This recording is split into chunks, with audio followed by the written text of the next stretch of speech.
Inclinemos nuestros rostros para orar.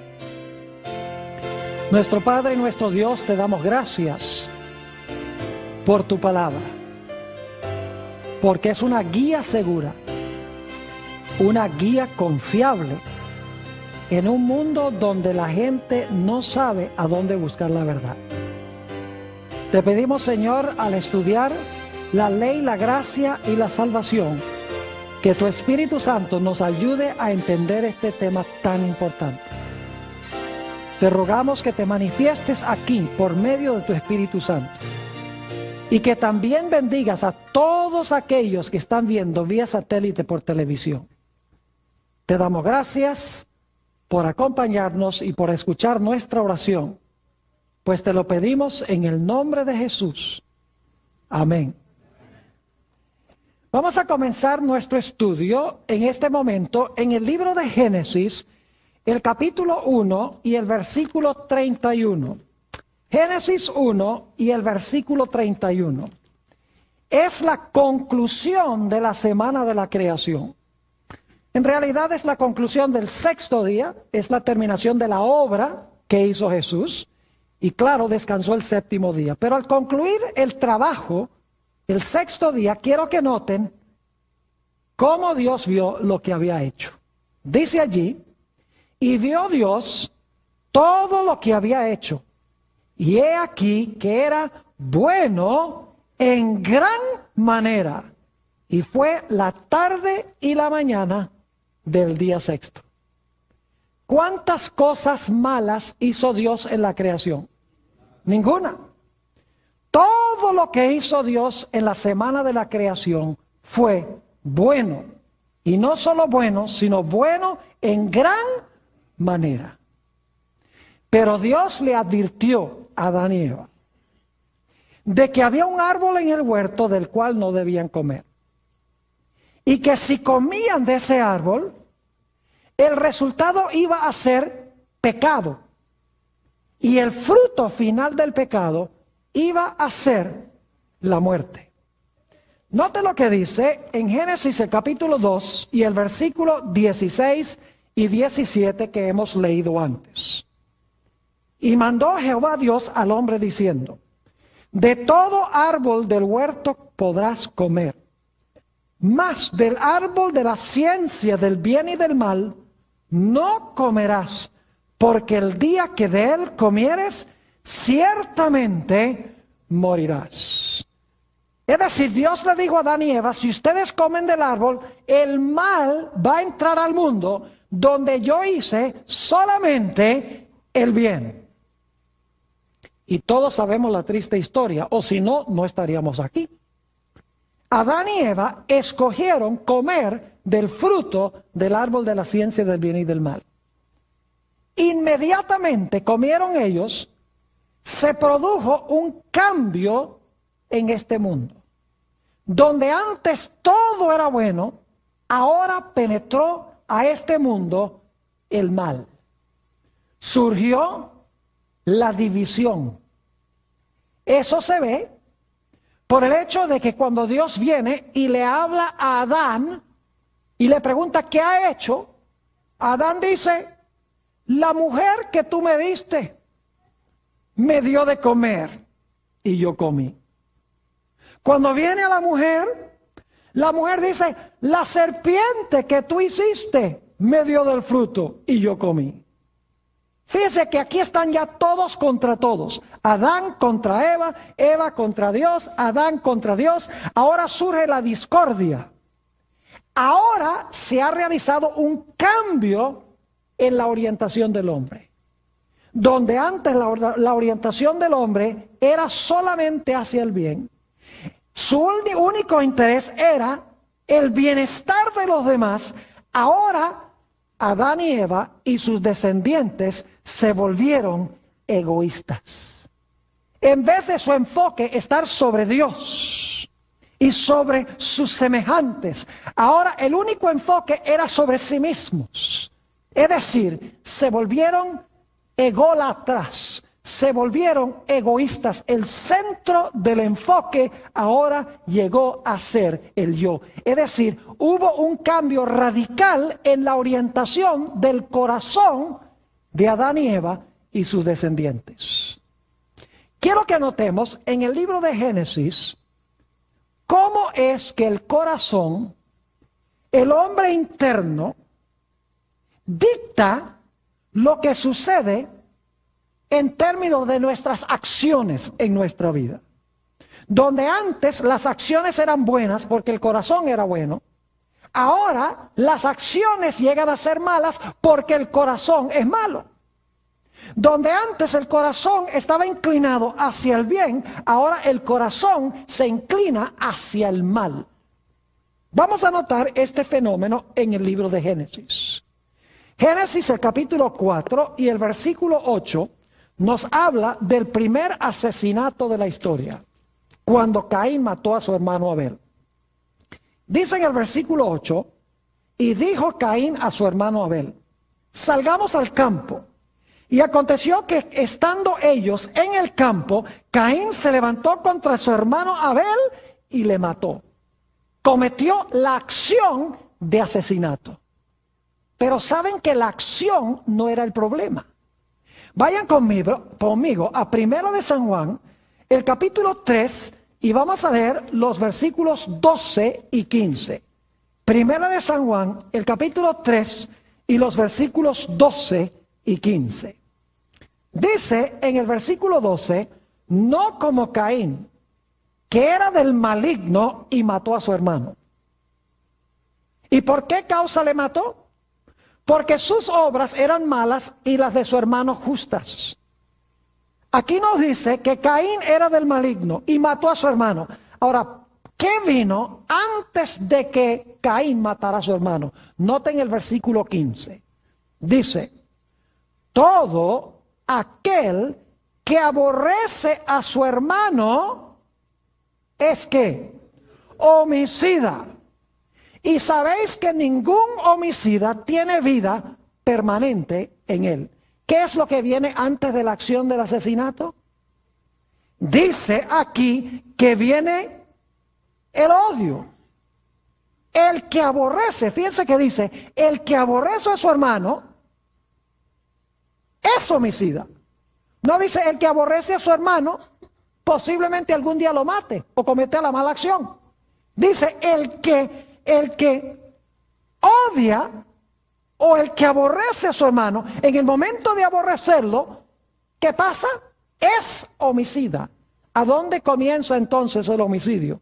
No comienza con una mala acción, sino que comienza con una actitud del corazón, el aborrecimiento o el odio. Y el odio en el corazón finalmente fructifica y produce ¿qué cosa? Produce las malas acciones. Y si el corazón está torcido, las acciones serán ¿qué? Torcidas también. Noten otro ejemplo en el libro de Génesis. Génesis, el capítulo 6 y el versículo 5. Estaban hablando de la civilización antes del diluvio. Y noten la descripción tan lóbrega que se da de esta gente. Dice en el versículo 5, y vio Jehová que la maldad de los hombres era mucha en la tierra. Y que todo, ahora escuchen bien, y que todo designio de los pensamientos del corazón de ellos era de continuo solamente el mal. ¿A dónde estaba el problema? Dice, todo designio de los pensamientos del ¿qué? Del corazón era de continuo el mal. Ahora, ese sentir del corazón, esos malos sentimientos en el corazón, ¿a qué llevaron? Noten el capítulo 6 y el versículo 11 y 12. 6, 11 y 12. El fruto de todo designio del corazón siendo el mal. Dice, y se corrompió la tierra delante de Dios. Y estaba la tierra llena de ¿qué? De violencia. Y miró Dios la tierra, y he aquí que estaba corrompida, porque toda carne había corrompido su camino sobre la tierra. Yo pregunto, ¿a dónde comenzó la corrupción? ¿Con las malas acciones o que con el mal pensamiento del corazón. Fue con el pensamiento del corazón, con las intenciones, con las motivaciones. El problema era con el corazón interno que llevó a las malas ¿qué? A las malas acciones. Noten también lo que dice Génesis 8 y el versículo 21 sobre el problema del corazón. Génesis, el capítulo 8 y el versículo 21. Esto es después del diluvio. Y Noé ofreció un sacrificio. Y dice, y percibió Jehová olor grato. Y dijo Jehová en su corazón, no volveré más a maldecir la tierra por causa del hombre. Ahora escuchen esto. Porque el intento del corazón del hombre es ¿qué cosa? Malo desde su juventud, ni volveré más a destruir todo ser viviente como he hecho. ¿A dónde está el problema del hombre? Dice, el intento del corazón del hombre es malo desde su juventud. ¿Dónde está el problema? ¿Con las malas acciones o con un corazón egoísta y malo? El problema, mis queridos amigos y hermanos, los que están viendo vía satélite, el problema es con el corazón, las intenciones internas, las motivaciones internas que llevan a cometer malas acciones. Tomemos un ejemplo más del libro de Génesis. El capítulo 27 y el versículo 41. Génesis 27 y el versículo 41. Aquí Jacob le acaba de quitar la primogenitura a su hermano Esaú. Y quiero que noten la reacción de Esaú. Dice allí en Génesis 27, 41, y aborreció Esaú a Jacob por la bendición con que su padre le había bendecido. Y dijo en su corazón, llegarán los días del luto de mi padre y yo mataré a mi hermano Jacob. Yo pregunto, ¿qué vino primero? ¿La intención de matar o el asesinato? La intención de matar. El problema era con qué cosa. Con sus intenciones, las intenciones internas del corazón. Es decir, el problema con el pecado es que el pecado torció el corazón del hombre. Cambió la dirección del corazón del bien hacia el mal. Torció el corazón. Torció las intenciones, las motivaciones. Y donde antes salía todo lo bueno del corazón, ahora en el corazón había mal y por lo tanto las acciones eran malas. Por eso nos dice en el libro de los Salmos, el Salmo 51, si quieren ir conmigo allí, Salmo 51 y el versículo 5, algo muy interesante en cuanto a todos los que nacemos en este mundo. Dice aquí en el versículo 5 el salmista David, he aquí, en maldad he sido formado, y en pecado me concibió ¿quién? Mi madre. ¿Desde cuándo nacemos torcidos?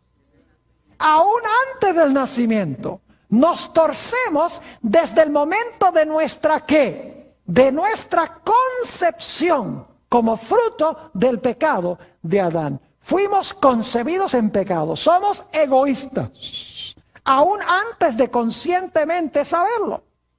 Permítame darles un ejemplo. No hay nada más egoísta en el mundo que un bebé. ¿Qué pasa si usted no le da al bebé la leche cuando el bebé cree que debe hacerle la leche? El bebé dice, mamá, por favor, ¿me das leche? ¿Qué hace? Llora. Y si todavía no le dan la leche, ¿qué hace? Grita. Y si todavía no le dan la leche, ¿qué? Patalea. Porque para ese bebé no hay nada en el mundo que exista sino ¿quién? Sino él solamente. Y luego ese bebé crece y llega a tener unos 2 o 3 años. Y vamos a darle un poquito de propaganda aquí a Walmart. Y los padres lo llevan allá a Walmart y el niño va al departamento de juguetes y encuentra un camioncito muy bonito que le gusta y va donde la mamá y le dice, mamá, que en su idioma así de bebé le dice, yo quiero este camioncito. Y la mamá le dice, Juanito, hoy no. Y dice, yo quiero este juguete, yo quiero este camión. No, Juanito, hoy no. Dice, bueno, está bien, no hay problema. Ustedes saben que no. Juanito empieza a hacer ¿qué? Empieza a llorar y empieza a gritar. Y si la mamá todavía le dice que no, se tira al suelo y empieza a patalear y empieza a dar vueltas. ¿Quién es mi mamá para decirme que yo no puedo tener este camión? Y es aún antes que el niño entienda plenamente que es egoísta. Y luego Juanito crece y se casa con Julieta. Y a los 6 meses empiezan los problemas. Dice Juan, ella no me plancha la ropa. Ella me quema el arroz. Cuando llego a la casa no está bien arreglada. ¿Qué se denota en esa actitud? El yo. Ella no sabe tratarme a mí. ¿Acaso no sabe quién soy yo? ¿Dónde está el problema? El problema es que nosotros fuimos ¿qué? Concebidos en pecado. Y el pecado tuerce el corazón hacia el mal. Note lo que dice Jeremías 17 y el versículo 9. Jeremías el capítulo 17 y vamos a leer el versículo 9. Aquí Jeremías conocía muy bien la situación del corazón humano. Dice esto: engañoso es el corazón, más que todas las cosas, ¿y qué? Y perverso. ¿Quién lo conocerá?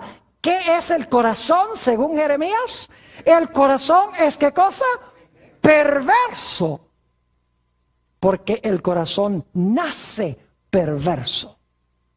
En Proverbios, el capítulo 28 y el versículo 26, dice esto: el que confía en su propio corazón es necio. El que confía en su propio corazón es necio, porque desde que Adán y Eva pecaron, le han transmitido a sus descendientes el virus del egoísmo, el virus del yo, donde el hombre vive para sí y muchas veces muere para sí. Jesús sabía que nuestro problema es con el corazón. Así como lo denota en Génesis, que del corazón salen las malas acciones, Jesús entendió eso también. Note lo que dice en el Evangelio según San Mateo, el capítulo 6 y el versículo 21. Mateo, el capítulo 6 y el versículo 21. Aquí Jesús dice, después de haber hablado sobre hacer tesoros en el cielo, etc., dice: porque donde esté vuestro tesoro, allí estará también vuestro, ¿qué? Corazón. Yo pregunto, ¿dónde está el problema con el hombre? ¿El problema que tiene el hombre es con el dinero o es con el corazón? Es con el corazón. Si el corazón es malo, ¿cómo se va a usar el dinero? Mal. Saben que yo pastoreo esta iglesia a donde estamos teniendo las reuniones. Y yo les puedo decir que hay personas en esta iglesia que tienen mucho dinero, que no dan ni un centavo de diezmos y ofrendas. ¿Tienen un problema de dinero, sí o no? No. ¿Tienen un problema de qué? Tienen un problema de corazón. ¿El corazón es qué? Egoísta. Y por eso acaparan dinero. El apóstol Pablo no dijo que el dinero es la raíz de todos los males. El apóstol Pablo dijo que el amor al dinero es la raíz de todos los males. Un corazón egoísta ama el dinero y no quiere compartir con los demás, como el joven rico, que profesaba guardar la ley de Dios. Dice: he guardado todos los mandamientos desde mi juventud, ¿qué más me falta? Jesús le dice: sencillo, ve y vende todo lo que tienes y dáselo a los pobres y tendrás tesoro conmigo en los cielos. Y el joven rico se fue triste porque tenía muchas posesiones. ¿Dónde estaba el problema con el joven rico? Con el dinero, ¿verdad que sí? No, señor. ¿Con qué cosa? Con su corazón. Saben, en esta iglesia yo no tengo que predicar mucho sobre dinero, ni pedirle a la gente dinero. La gente que sabe, que asiste aquí, sabe que yo muy raras veces predico sermones sobre dinero, sobre mayordomía, sobre diezmos, sobre ofrendas. Porque a mí lo que más me interesa es alcanzar el corazón de la gente, porque cuando alcanzo el corazón, alcanzo el bolsillo también. Cuando el corazón está bien, el bolsillo está bien y la cartera está bien. Jesús sabía que el problema es con el corazón. Noten también Mateo, el capítulo 12 y el versículo 34. San Mateo 12 y el versículo 34. Aquí Jesús está hablando de nuestras palabras. Y noten lo que Jesús tiene que decir en cuanto a las palabras. Dice, generación de víboras, ¿cómo podéis hablar lo bueno siendo malos? ¿Qué pasa con una persona que es mala? ¿Puede hablar bueno una persona mala? No, dice, ¿cómo podéis hablar lo bueno siendo malos? Porque de la abundancia del corazón habla la boca. ¿Dónde está el problema? ¿Con las palabras? ¿Con las palabras que salen? No, el problema está ¿dónde? En el corazón. De la abundancia del corazón habla la boca. Saben que cuando yo era niño, yo estudiaba en la ciudad de Caracas, Venezuela. Posiblemente hay algunos allá en la ciudad de Caracas viendo esta programación por televisión. Pero yo estudié en una escuela adventista que se llama el Colegio Ricardo Greenwich. Y en esa escuela, a veces, debo admitir que usaba algunas palabras que no debía usar. ¿Y sabe lo que pasaba? Cuando yo hablaba esas palabras, mis maestros llamaban a mis padres y les contaban que yo había usado malas palabras. ¿Y sabe lo que pasaba? No solamente me castigaban en la escuela, sino cuando llegaba a la casa también. Y muy a menudo el castigo de mi mamá era muy sencillo. Me llevaba al baño y me lavaba la boca con jabón. Por haber usado malas palabras. Recientemente yo vi por ahí a mi mamá, ellos viven en Amarillo, Texas. Le dije, mamá, ¿sabes algo? No hiciste lo que debías haber hecho. Y ella dice, ¿por qué? Dice, porque me lavaste la boca, lo que tenías que haberme lavado es el corazón. Porque de la abundancia del corazón, ¿qué? Habla la boca. Si el corazón está bien, las palabras que salen van a estar bien. Pero si tengo un corazón egoísta, ¿qué clase de palabras van a salir? Las palabras estarán acordes con el corazón. En Proverbios, el capítulo 16 y el versículo 23 dice, corazón del sabio hace prudente su boca. Corazón del sabio hace ¿qué? Prudente su boca. Podríamos cambiar eso y decir, corazón del fatuo hace necia su boca.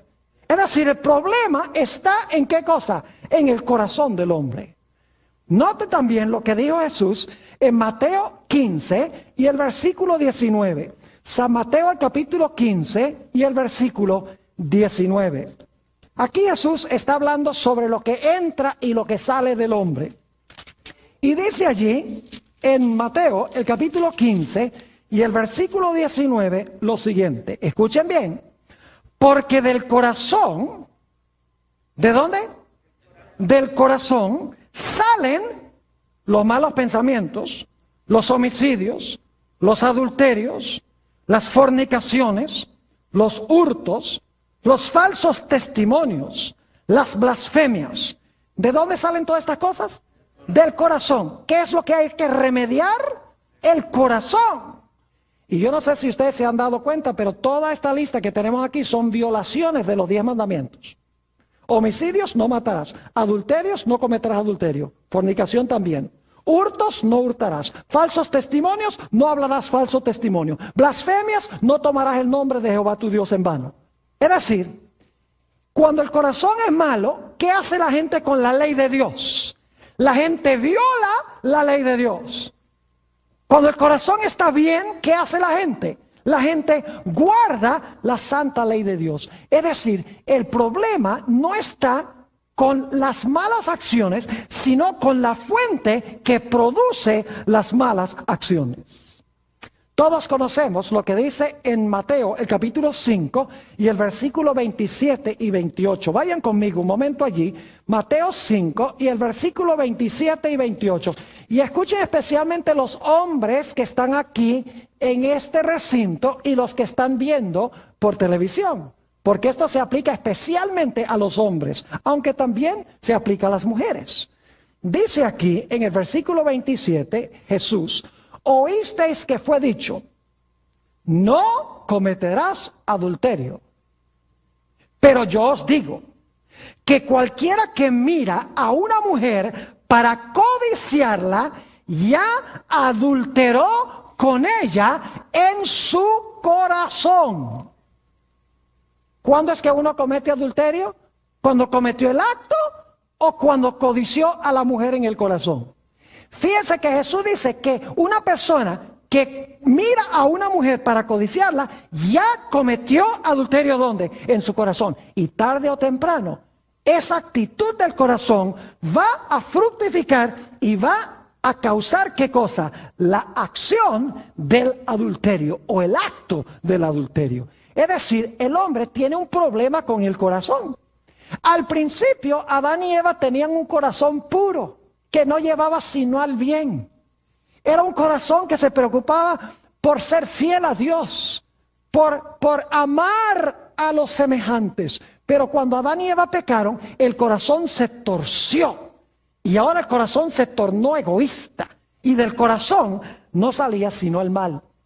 Jesús dijo, por sus frutos conoceréis la naturaleza del árbol.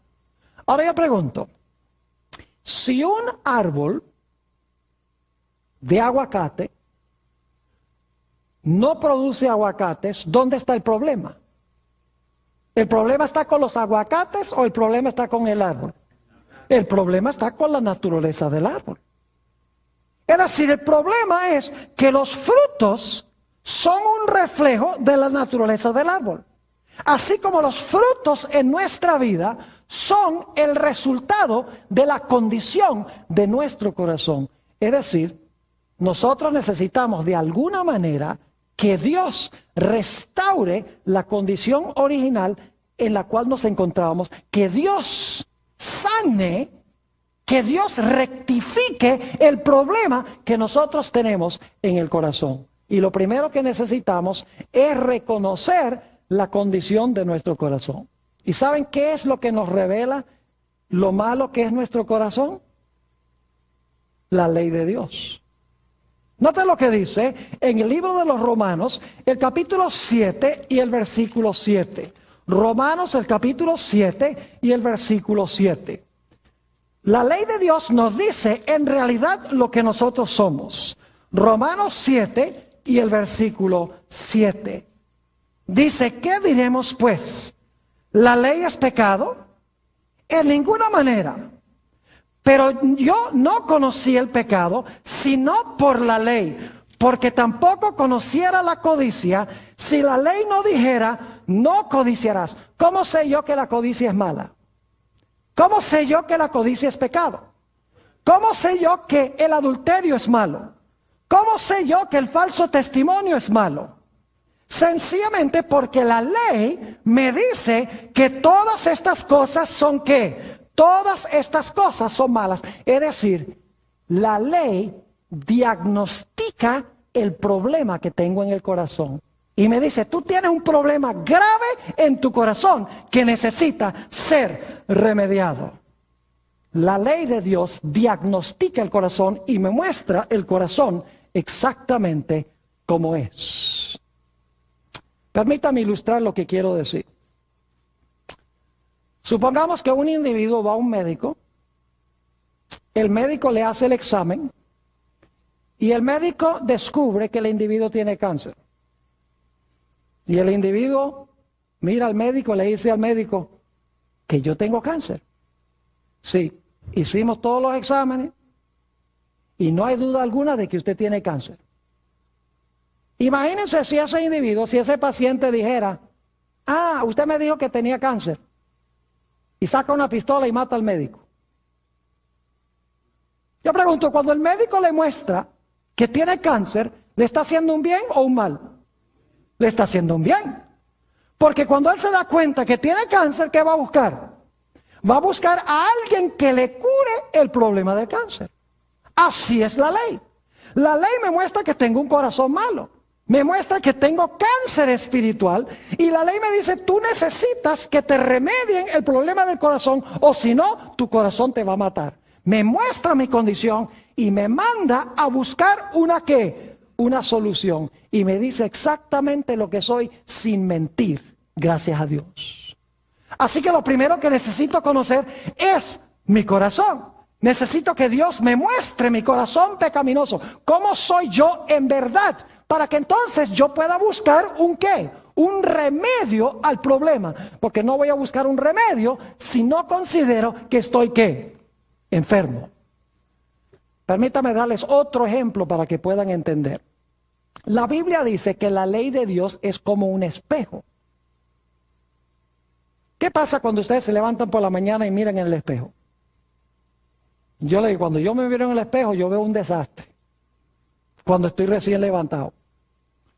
Pues estoy despeinado, todavía no me he afeitado, me está saliendo la barba. Digo, no puedo salir a la calle así. Yo pregunto, ¿el espejo me está diciendo la verdad? ¿Me está haciendo un favor el espejo? ¿Debo darle gracias a Dios por el espejo? ¡Oh, claro que sí! O sería mejor decir, espejo mentiroso. ¿Cómo te atreves a decirme que yo necesito arreglo? Y entonces agarro una piedra y rompo el espejo.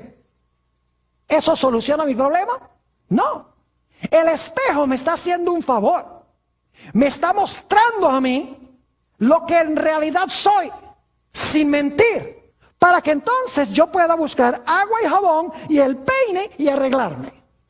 De la misma manera, la ley de Dios me muestra que tengo un corazón enfermo, que tengo el problema interno del pecado y que necesito remedio, necesito que sea curado mi corazón. Y entonces la ley me manda a buscar una solución a mi problema.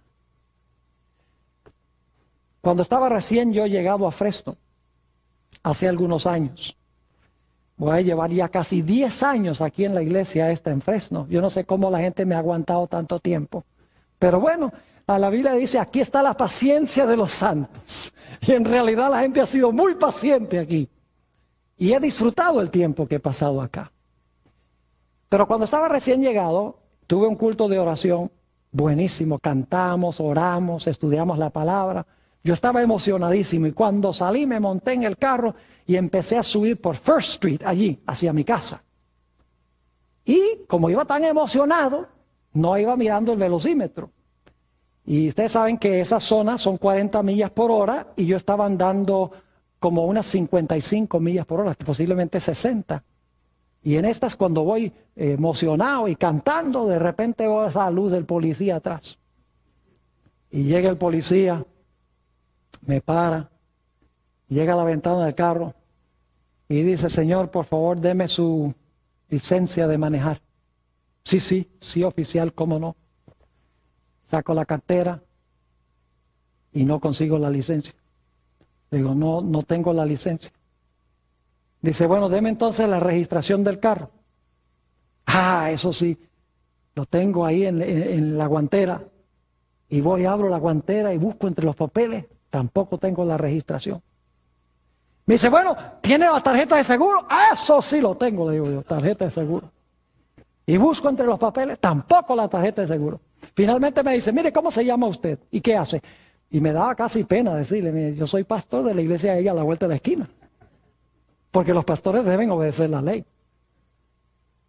Y yo soy pastor ahí, dice, ¿usted no sabe que estaba andando casi a 60 millas por hora en una zona de 40? Le dije, sí, oficial, usted tiene razón.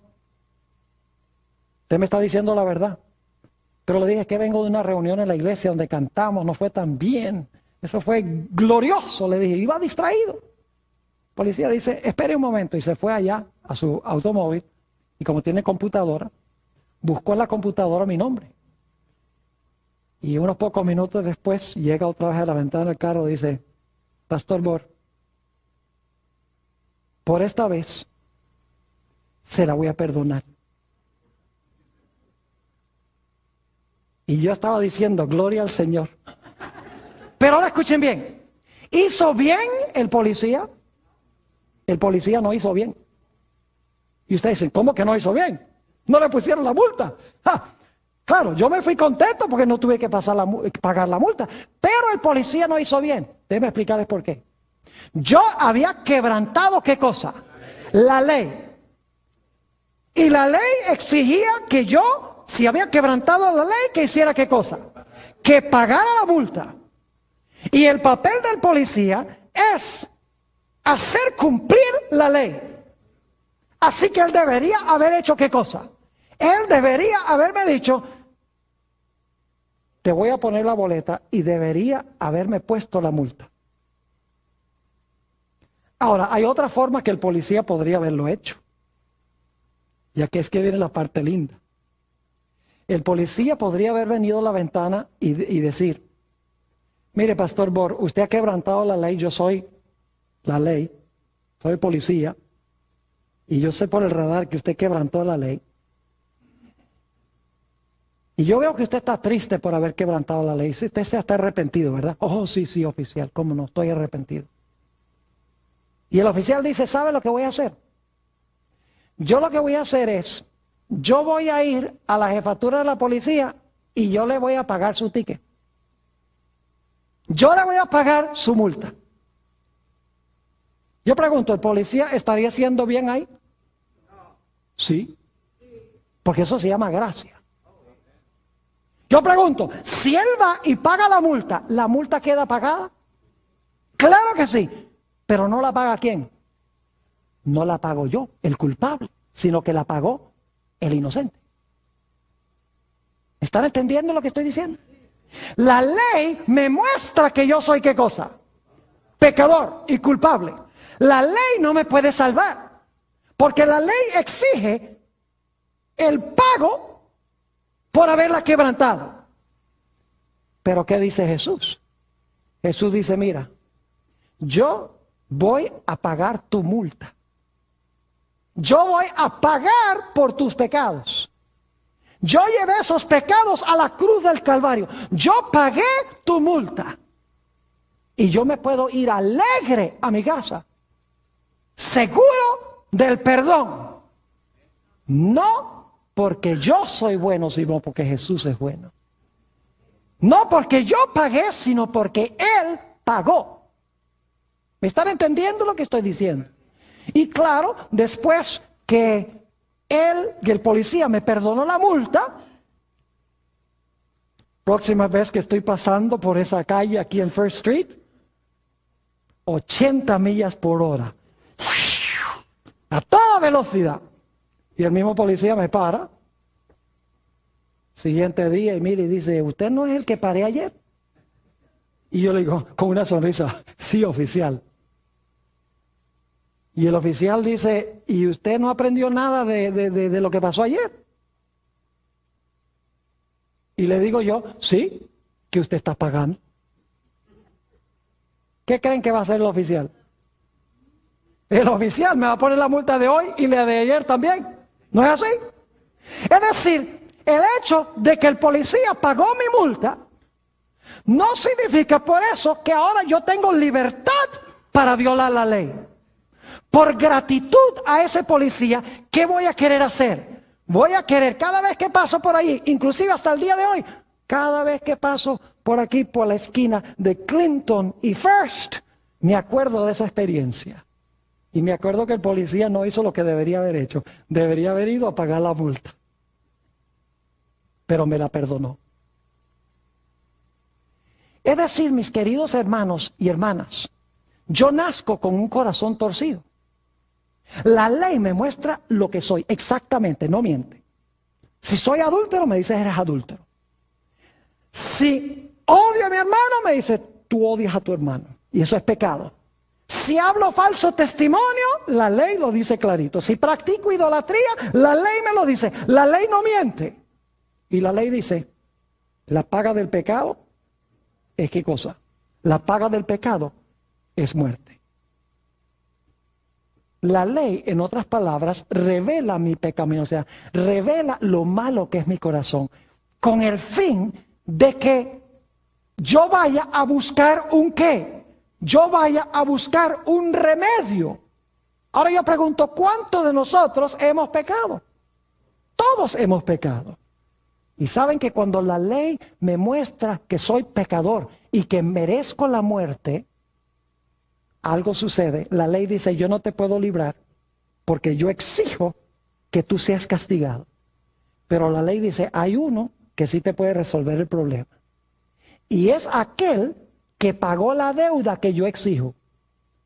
Porque yo exijo la muerte, la paga del pecado es muerte. Yo no estoy en asuntos de misericordia, dice la ley. Yo sencillamente muestro el pecado y que debe morir. Yo no te puedo resolver el problema. Pero dice, pero si tú vas a Jesús, Él cargó la culpa de tu pecado, Él sufrió la muerte que tú debes sufrir. Si tú lo aceptas a Él, tú eres acepto en el amado. Note lo que dice en el libro de Gálatas, el capítulo 3 y el versículo 13. Gálatas, el capítulo 3 y el versículo 13. Un lindo versículo de la Escritura. Dice allí, Cristo nos redimió de la maldición de la ley. ¿Por qué la ley nos maldice? ¿Por qué es que la ley nos maldice? Porque somos ¿qué? Pecadores. La ley no es mala. La ley es buena, yo soy malo y la ley me maldice porque soy pecador. Dice, Cristo nos redimió de la maldición de la ley. ¿Y cómo lo hizo? Hecho por nosotros maldición. Es decir, Jesús pagó la multa que yo debo pagar. Porque está escrito, maldito todo el que es colgado en un madero. Ahora, ¿cómo me voy a sentir yo cuando yo miro a la cruz de Jesús y veo que Jesús cargó con la pena que yo debía sufrir? Cuando lo veo colgando en la cruz clamando, Dios mío, ¿por qué me has desamparado? Cuando veo al Señor Jesucristo sudando gotas de sangre en el Getsemaní, orando para que su Padre quite la copa. Cuando veo lo horrible que es el pecado, lo terrible que es el pecado y lo que hizo con Jesús. ¿Ustedes creen que yo voy a querer seguir pecando cuando veo lo que el pecado hizo con Jesús? Claro que no. Es decir, la ley, quiero que entendamos esto, la ley me muestra mi pecaminosidad y dice, yo no te puedo resolver el problema de tu corazón. No puedo resolver el problema de tu pecado porque yo lo que exijo es que si tú pecas, mueres. Pero la ley dice, si vas a Jesús, allá hay uno que cargó tu desobediencia a la ley. Y sufrió terriblemente por tus violaciones de la ley. Si tú lo recibes a Él, ya Él sufrió el castigo en tu lugar, ya tú no tienes que sufrirlo. Ya Él pagó la multa que tú debes pagar, que es la muerte. Yo les pregunto, ¿creen ustedes que en ese momento se despierta en mi corazón gran gratitud para con Dios? Claro que sí, escuchen bien, en ese momento se realiza en mi corazón un cambio. Y yo miro a Jesús en la cruz y digo, Señor, es terrible el pecado. Mira lo que te hizo mi pecado. Yo no quiero más nada que ver con ese monstruo. Y de repente ahora se empieza a realizar un cambio en mi corazón. Ahora no quiero pecar. Porque el pecado llevó a mi Jesús a la cruz. Lo hizo sufrir.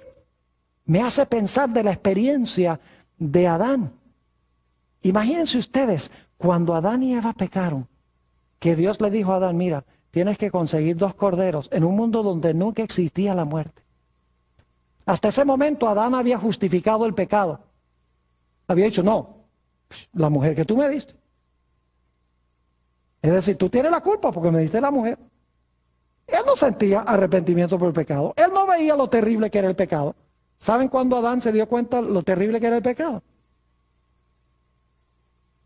Se dio cuenta cuando tuvo que tomar esos 2 animales y rajarle la garganta y ver chorrear la sangre. Y de repente esos corderos están inertes en los brazos de Adán. Terrible, en un mundo donde no había muerte.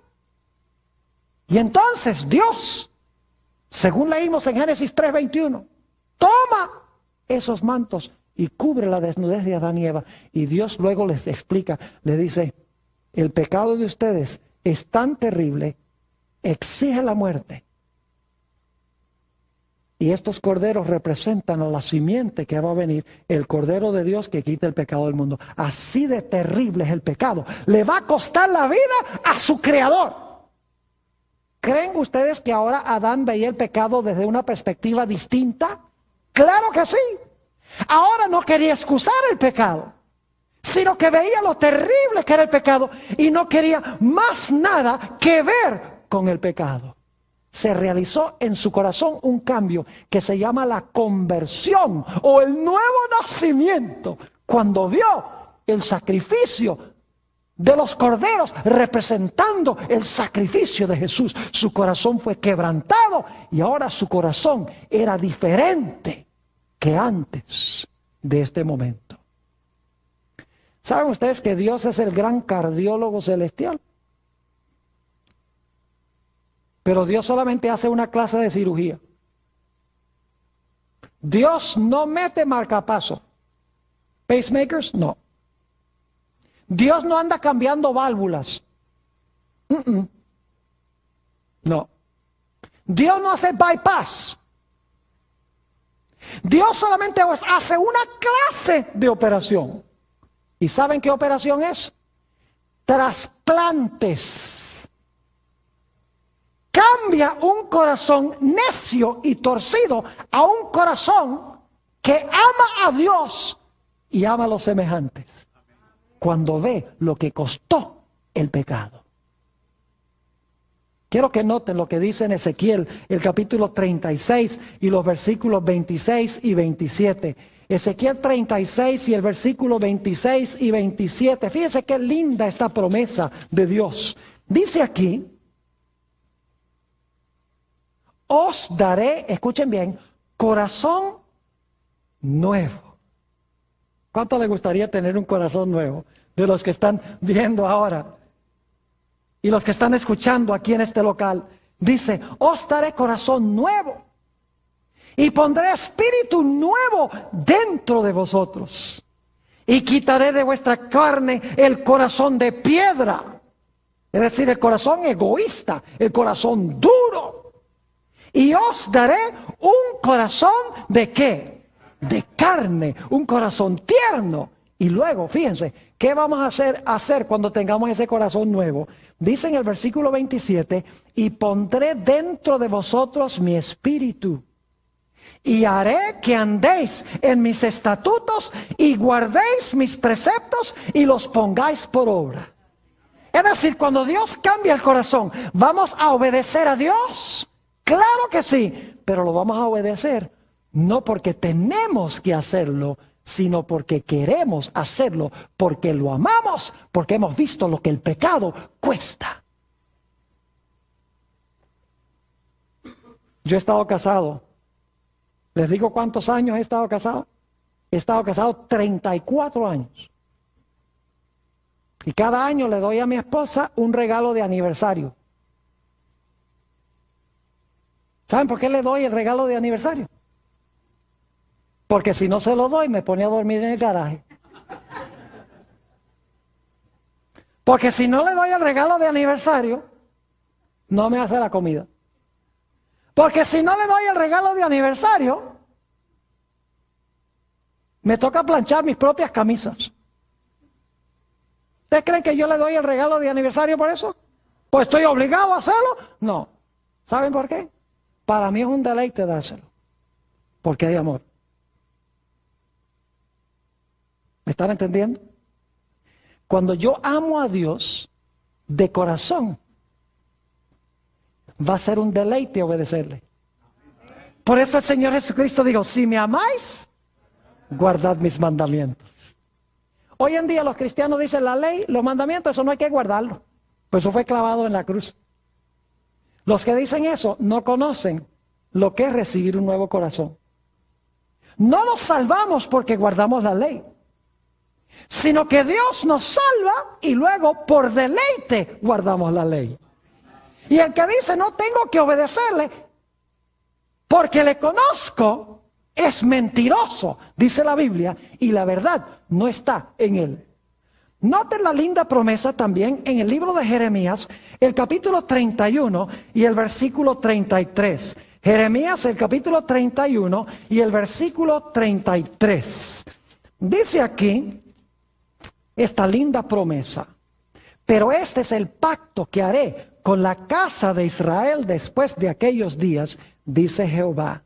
Daré mi ley en su ¿qué? En su mente, y la escribiré en su corazón. Y yo seré a ellos por Dios, y ellos me serán por pueblo. ¿Saben que muchos cristianos hoy en día dicen, yo no estoy bajo el viejo pacto, sino que estoy bajo el nuevo pacto? En el antiguo pacto era por ley, ahora es por gracia. Los que dicen esto no saben lo que están hablando.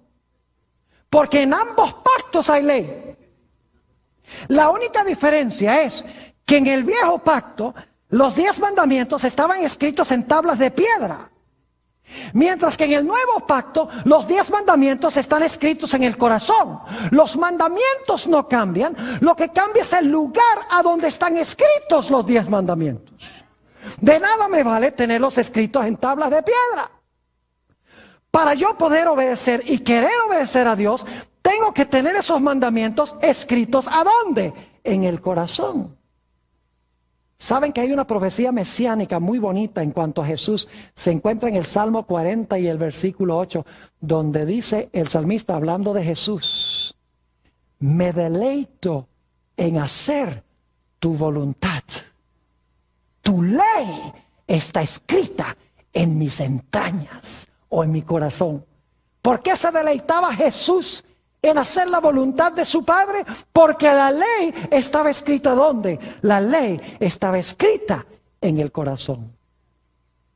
Es decir, la única forma en que puede cambiar nuestra conducta es si Dios transforma y cambia nuestro corazón por medio de la experiencia que se llama el nuevo nacimiento o la conversión.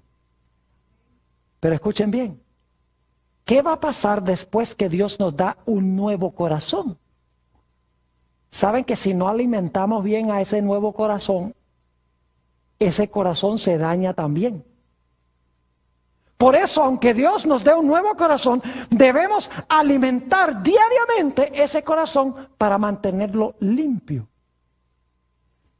Ustedes conocen la bienaventuranza de Mateo 5:8, donde dice: bienaventurados los de limpio corazón, porque ellos verán a Dios. Pero una vez limpio, no siempre limpio. Cristo nos da un corazón nuevo, nos limpia el corazón.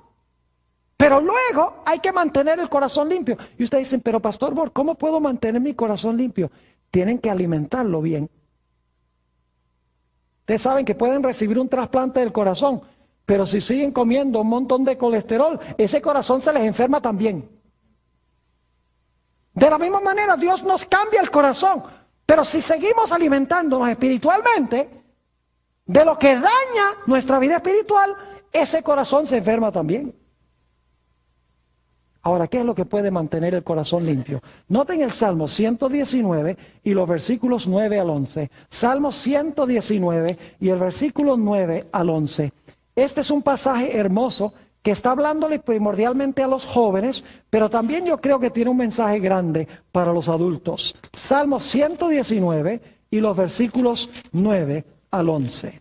Dice aquí, y el Salmo 119 es el salmo más largo de la Biblia, dice: ¿con qué limpiará el joven su camino? Con guardar tu palabra. Con todo mi corazón te he buscado, no me dejes desviarme de tus mandamientos. Ahora escuchen esto. En mi corazón he guardado tus dichos, es decir, tus palabras, para no ¿qué? Para no pecar contra ti. ¿Cómo mantengo el corazón limpio? Metiendo en mi corazón las palabras ¿de quién? De Dios, en la Biblia. ¿Qué sucede cuando yo meto en mi corazón mucha televisión? Novelas. ¿Sabe que las novelas enfatizan la honestidad, la fidelidad matrimonial, todas esas cosas, verdad que sí? ¡Ah! No dicen no. Dicen, claro que no. ¿Qué enfatizan las novelas? El adulterio, la mentira, la trampa, el odio, el asesinato. Y cuando nosotros vemos eso, ¿qué pasa con el corazón? El corazón se ensucia. El corazón se va dañando de nuevo. Se vuelve egoísta. ¿Qué tengo que hacer para mantener puro mi corazón? El nuevo corazón que Jesús me da. Lo que tengo que hacer es llenarlo de cosas buenas. Llenarlo con los dichos de Dios. Por eso en Efesios 5 y el versículo 26, que ustedes tienen en su lista, dice que Dios limpia el corazón por el lavacro de la palabra, el agua del lavacro de la palabra.